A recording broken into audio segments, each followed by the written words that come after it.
If you spend any amount of time on the go, then you've had to put some thought into traveling light. Gone are the days of giant steamer trunks where you could throw everything you own into them and take them to vacation or grandmother's house or wherever it is you're going. Now, if you're a board gamer and you're worried about your great Aunt Ruth, who talks your ear off about casseroles every time you go to your grandmother's house, and you really want something to distract you, well, you're in luck. There are a ton of games out there that'll leave a small footprint on the table or airplane tray or wherever it is you're trying to play. One such game that I've had luck with on the go is the Catan dice game.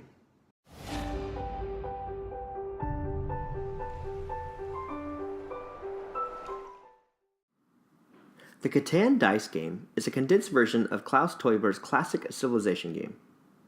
Here you see all that you need to play.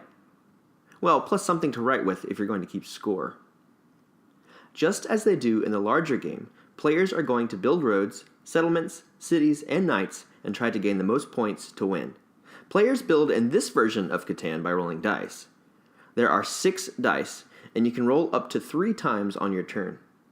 The faces of the die include lumber, wool. Can you imagine trying to get a sheep in an overhead compartment? It's probably not pretty.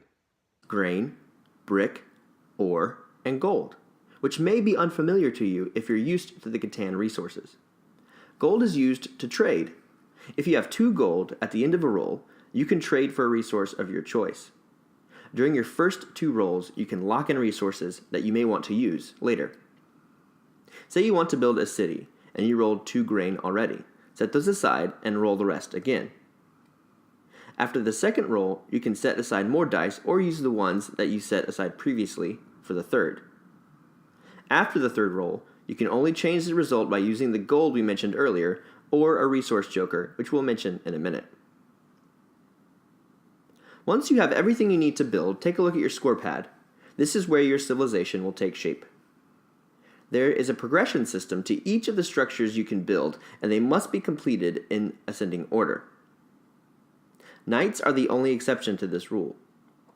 As you can see, there are no roads leading to them, so they can be built in any sequence. Because as we all know, where we're going we don't need roads. These knights can be played after acquiring them as a joker for the resource they are near. Need an extra ore after 3 rolls? Turn in the knight. On the score pad, each possible structure has a point value. After you build, you record the score of each building on the score track. If you aren't able to build on any given round, you lose points. So you're going to want to build anything you can, even if it's another road.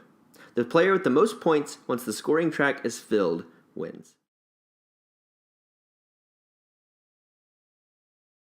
Now, as you can imagine, Catan the dice game plays very quickly.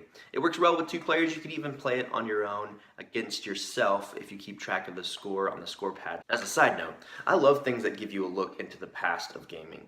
And there's a neat little flyer here for the Catan World Championships that happened at Gen Con. And this is just a couple years old, but it's still kind of neat to see. So there's a lot in this little box to keep you occupied on the go. If you're looking for a good small footprint game, I hope you'll check it out. We'll see you next time.